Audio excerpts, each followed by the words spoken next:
All right. Peter's right down here. Give a wave to the audience there, Peter. Here's our friend Peter Razor. Drove all the way down from Black River Falls to be with us today. And I'll just give you a real brief overview of his story, because then we'll sing the song and all the facts are in the song.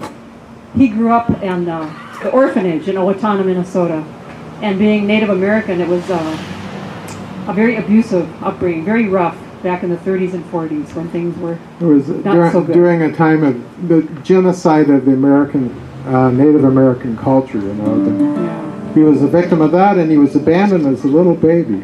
So he went to the orphanage. Ended up in the orphanage, and there's all the details are in the song. But basically, when you turn 15, the boys were usually put out on farm indenture. Worked for a farmer, and the first farmer he worked for was just a terrible person and beat him up and stuff. And so he ended up with another farm couple, and they were the most wonderful people in Caledonia, Minnesota. And he decided, I love this line, he decided he would be like them. They were the first kind people that he had met.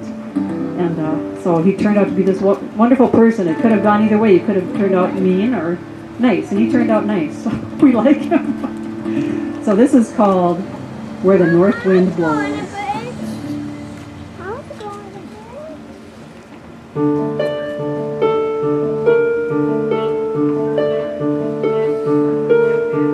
In the tiny closet, he sat on the cold floor.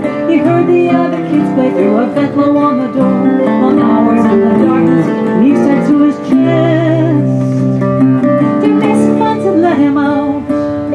Now you behave, and you get right to bed."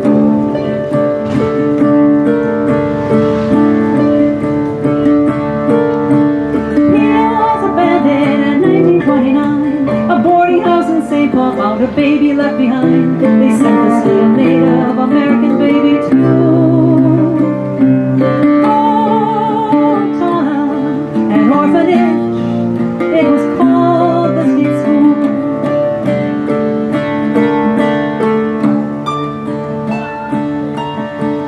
Peter got a letter when he was about 10. Held a single dollar and a big surprise for him. Said, "I am your grandma, it's way up north I am." Near the reservation, he read it over and over again.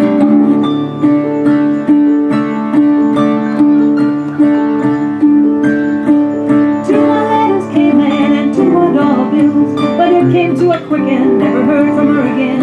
He smiles at a letter from her, the state school.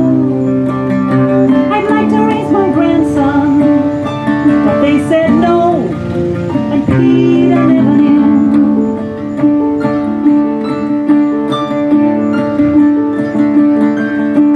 In the library, there's a map that shows where my grandma lives, where the north wind blows.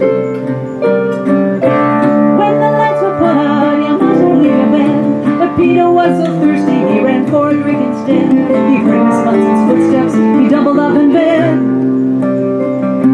And then he saw the hammer. It struck his arms, his right knee kept his chest.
Peter all the time. One night in drunken rage, a piece of wood raised high.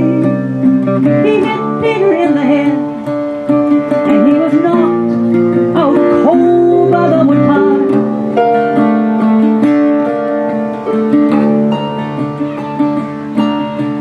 When he finally woke up, he wondered would he die. They left him in the cold November night. He crawled out to the highway and flagged down a ride. The social workers' records say he liked it there, and they were so kind.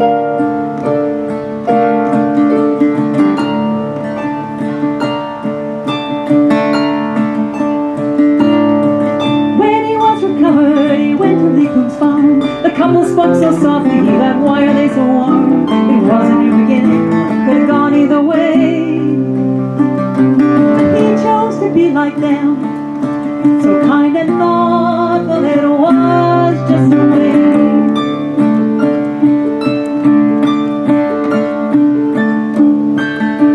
Peter keeps on working to keep the ghost at bay. He wrote his own memoir to release his early days. He joined the Fond du Lac band of Ojibwe. He has a loving family, and now he tries to let demons fade away.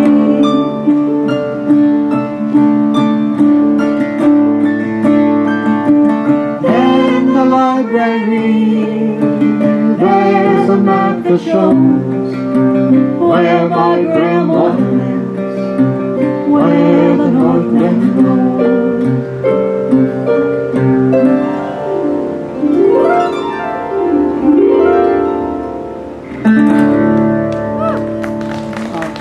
Peter Razor.